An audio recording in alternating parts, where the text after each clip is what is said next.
Baik, kita lihat misalnya Allah Subhanahu wa taala berfirman, "Fakulu mimma ghanimtum halalan thayyiban wattaqullaha in kuntum wattaqullaha innallaha ghafurur rahim" dalam surah Al-Anfal surah nomor 8 ayat 69.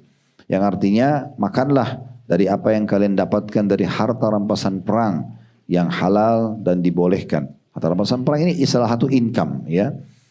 Dan bertakwalah kepada Allah, sungguhnya Allah Maha Pengampun, ya, dan Maha Pengasih.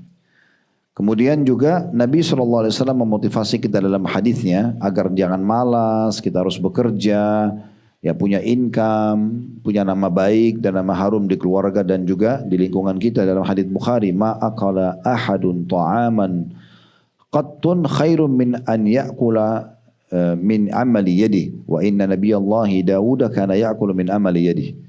Tidak ada sesuap makanan yang dimakan oleh seseorang lebih mulia. Lebih mulia, dia terhormat, dia merasa tenang dalam mengkonsumsinya, menikmatinya dari apa yang daripada yang dia kerjakan atau dihasilkan dari tangannya sendiri. Dan ketahuilah Nabi Allah Daud itu makan dari hasil tangannya sendiri. Dalam hadis Bukhari kata Nabi SAW, la an ya'khudha ahadukum abhulah. Seseorang di antara kalian membawa potongan-potongan tali.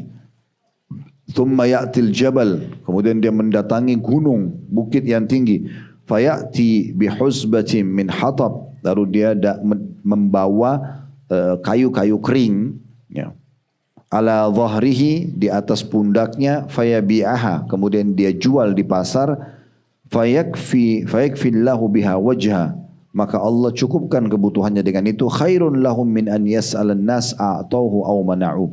Lebih baik dan lebih mulia daripada dia minta sama orang dikasih atau tidak dikasih.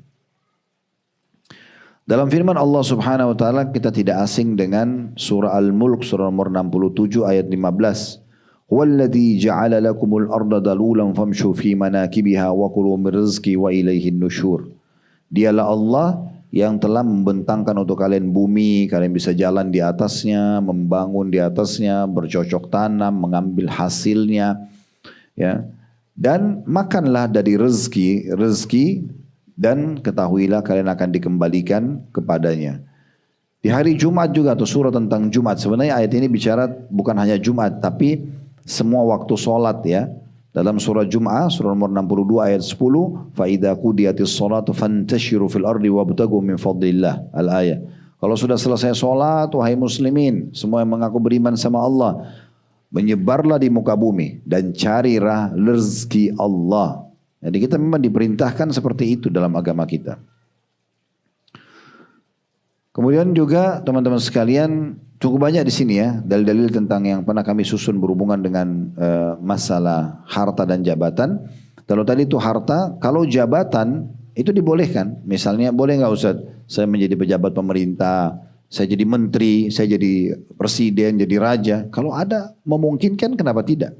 Tapi memang dengan cara-cara yang benar yang dibolehkan dalam syariat. Ya, Nabi SAW waktu hijrah ke Madinah bukankah jadi raja beliau? Jadi raja, Khulafaur Rasyidin, Abu Bakar, Umar, Uthman, Ali. Tadinya orang biasa di Mekah, cuma seorang saudagar misalnya atau tokoh masyarakat, tapi jadi raja. Ya. Muawiyah bin Abi Sufyan yang mendirikan dinasti pertama dalam Islam namanya Umayyah. 20 tahun beliau menjadi raja dari tahun 40 sampai tahun 60. Dan beliau mendirikan dinasti itu berjalan dari tahun 40 sampai 132 Hijriah. Tidak ada masalah, tidak ada pernah bahasan ulama melarang seorang muslim mengejar prestasi jabatan tersebut. Tapi Jangan sampai kita melakukan hal-hal yang haram. Boleh enggak Ustaz? Saya sudah kerja di kantor, saya ingin supaya jabatan saya lebih naik. Kalau Anda bisa dengan cara yang benar, tidak menyikut sana, menyikut sini, karena itu semua akan ada pertanggungjawabannya, kenapa tidak? Jadi tidak ada larangan dalam masalah itu. Semuanya dibolehkan. Demikian pula teman-teman sekalian, untuk misalnya memiliki tubuh yang indah, ya. Laki-laki, perempuan boleh. Apakah boleh saya merawat tubuh saya? Nah memang merawat ini bagian daripada anjuran agama. Bukankah Allah Subhanahu wa taala yang mendatangkan kepada kita rasa gerah dan kita tidak nyaman? Dan Allah juga datangkan perasaan kita kalau kita mandi, kita rasa segar. Mandi itu kan perawatan sebenarnya. Mau nggak mau ya? Bukankah kita tidak nyaman dengan mulut, tapi tadi kalau kita sikat gigi kita rasa nyaman. Bukankah kita kalau tidak nyaman dengan ketika kita maaf bau tidak enak tapi kita pakai roll on kita lebih percaya diri dan seterusnya. Maka tentu saja semuanya itu dibolehkan ya. Perawatan-perawatan ibu-ibu skincare dibolehkan selama tidak ada yang haram. Bahan-bahannya halal kenapa tidak? Boleh saja gitu ya. Jadi boleh, tidak ada larangan dalam Islam. Sama juga dengan orang olahraga supaya memiliki tubuh yang ideal ya. Bahkan ini harus hati-hati kalau ada orang tidak peduli dengan kesehatannya, sengaja dia tahu ini makanan tidak sehat dimakan, tahu dia kalau tidak melakukan olahraga misalnya dia bisa sakit, tapi dia sengaja, ini nggak boleh. Malah dianjurkan kita untuk menjaga itu, ya menjaga itu. Makanya salah satu makna daripada hadits Nabi SAW, al-mu'minul qawi khairu wa habbu ilallah min mu'minid dhaif wa fi kullin khair. Orang mukmin yang kuat jauh lebih baik dan dicintai Allah daripada mukmin yang lemah dan semuanya punya kebaikan. Tentu nomor satunya adalah kekuatan iman. Tapi selanjutnya adalah kekuatan fisik juga. Kesempurnaan fisiknya gitu ya. Karena Allah juga berfirman tentang salah satu kisah raja Bani Israel. Tadinya masyarakat biasa lalu Allah jadikan dia sebagai raja ya. Allah bilang wazadu basatan fil ilm wal jism. Dia jadi raja kenapa? Karena Allah melapangkan untuknya ilmu dan jasadnya. Jasad. Bukankah Bapak Ibu suka lihat orang kalau bersih, rapi, badannya bagus misalnya. Kita juga bisa begitu. Dan itu bagian daripada agama kita menjaganya.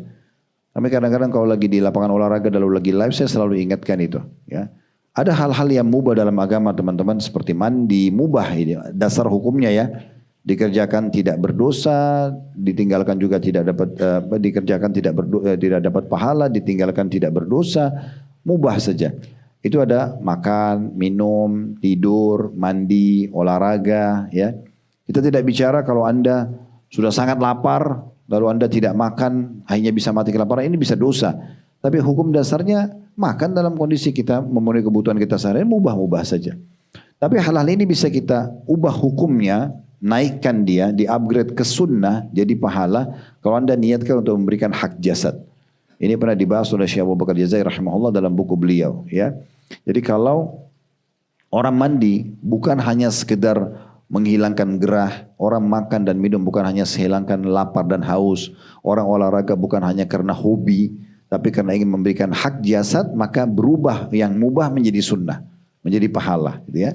Jadi gak boleh orang sengaja membiarkan diri dalam kondisi berlebihan, dalam masalah jauh dari kesehatan, jauh dari olahraga, jauh dari makanan sehat. Ini tidak boleh. Ya, karena bertolak belakang dengan syariat Allah subhanahu wa ta'ala.